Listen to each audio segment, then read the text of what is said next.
Hey guys, Jeff the Nature Guy here at ZooMontana, and today we got a real special treat for you. We're going to show you some of the cool behind-the-scenes work we do to make sure our animals are cared for. And one of the ones that I love, now you know I'm terrified of horses, but this guy, I got to give him all the credit in the world. He's a farrier. And if you don't know what a farrier is, it's a person that helps take care of the horses, especially their feet, and that's what he's doing right now is he's working on their hooves. So I want to introduce you to Jim, our farrier, and maybe answer some questions that I know I have about how it is working with horses, and a little secret about him that I think is going to make you laugh like it did me. All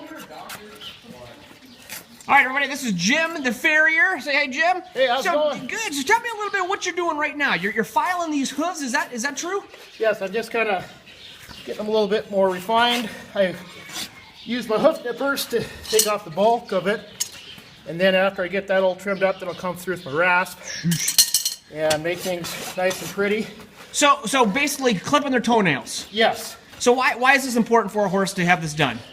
Well, if the horses were out in the wild, they'd be traveling over several miles a day, whereas these guys are stuck in small pens, so they're not going to wear their feet off. So in order to maintain their feet to the optimum level, we need to keep them trimmed up.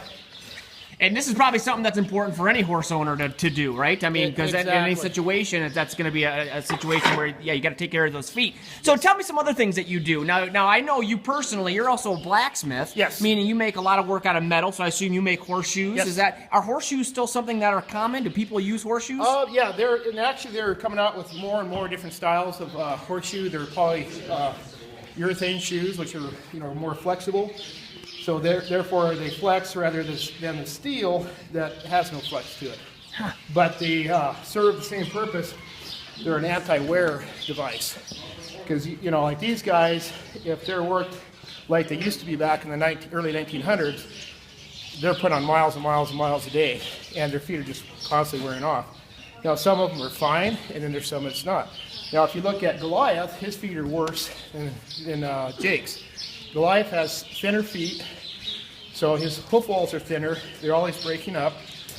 His soles are thinner, whereas Jake has really nice thick feet, and he could probably go barefoot with no problem. Well, both these guys are barefoot as it is. So I'm going to pull his foot forward, and as he is right now, I could leave him that way, but I usually just kind of refine it just a little bit more. And what I'm looking for is just any distortions off to the side that could possibly chip off and break the foot out worse. And these guys have been kept on a really good routine as far as time and everything. So the work isn't that hard. Their feet aren't as distorted because as soon as you get done with the trim, they start to grow out. Well, they're constantly growing anyways.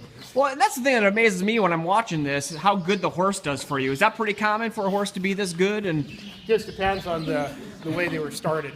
Right. I can imagine. Excellent. Now, quick little secret I just learned about you. You're allergic to horses.